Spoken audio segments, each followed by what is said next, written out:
Pernah nggak tiba-tiba hatimu terasa berat? Hari-hari yang kau jalani begitu sulit.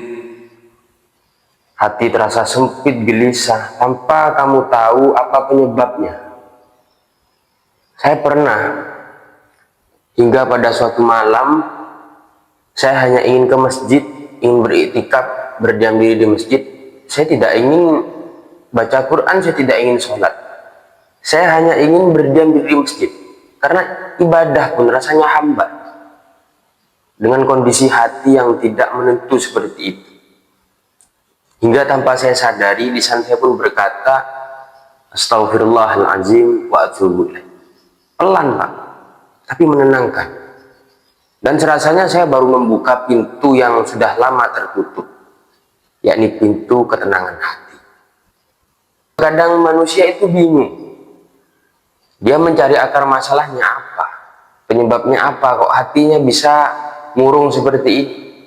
Hingga dia cari solusi ke sana kemari, padahal akar masalahnya itu bisa dia dapatkan di diri dia sendiri, yakni hatinya yang kotor, hatinya yang dipenuhi dengan kotoran-kotoran dosa yang dia perbuat sendiri. Kata Al-Imam Al-Hasan Al-Basri, laisal istighfar bil lisani faqat walakin an-nadmu bil qalbi wal azmu ala ayyauda. Istighfar itu bukan hanya sekedar di lisan saja Pak, tapi penyesalan di dalam hati dan mempunyai tekad untuk tidak mengulanginya kembali. Begitu.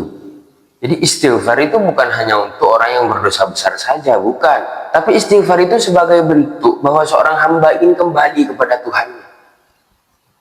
Hati itu ibaratkan rumah. Jadi kalau kotor, maka yang menempati rumah itu tidak akan nyaman tinggal di situ.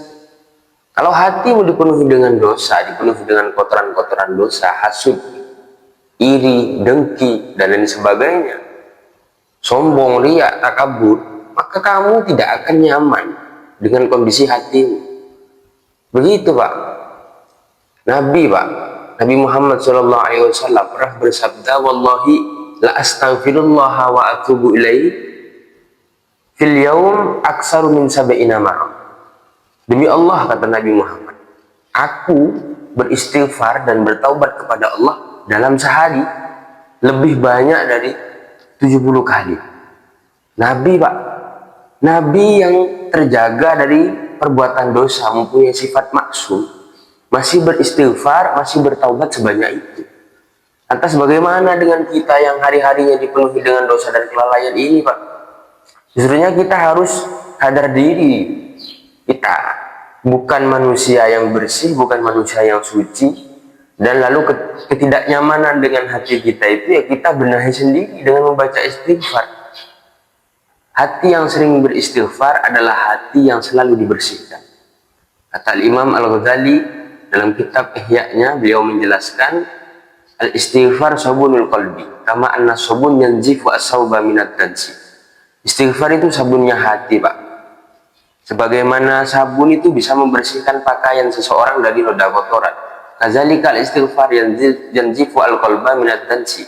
Begitu juga istighfar dapat membersihkan hati seseorang dari noda kotoran-kotoran dosa. Maka jangan heran orang yang sering beristighfar Allah berikan kehidupannya ringan-ringan saja ya, karena Allah sendiri yang membukakan pintu jalannya. Dalam hadis disebutkan, tuba liman wajada fi sahifatihi istighfaran katsiran. Beruntunglah, kata Nabi Muhammad, dalam buku catatan amal seseorang, orang itu tercatat sebagai hamba yang banyak beristighfarnya kepada Allah.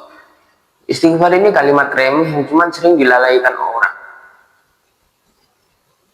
Kata Imam Ibnu Qayyim rahimahullah, beliau mengatakan, ma ahabballahu syai'an mithlu abdin yuksiru minal istighfar. Tidak ada hal yang lebih Allah cintai daripada hambanya yang banyak membaca istighfar. Maka mari kita biasakan diri kita untuk selalu beristighfar, selalu memohon ampun kepada Allah. Bukan hanya di saat kita melakukan dosa, tapi di saat hati merasa kosong. Astaghfirullahaladzim wa atubu ilaih. Semoga Allah ampuni dosa kita semua. Yang lebihnya mohon maaf. Wassalamualaikum warahmatullahi wabarakatuh.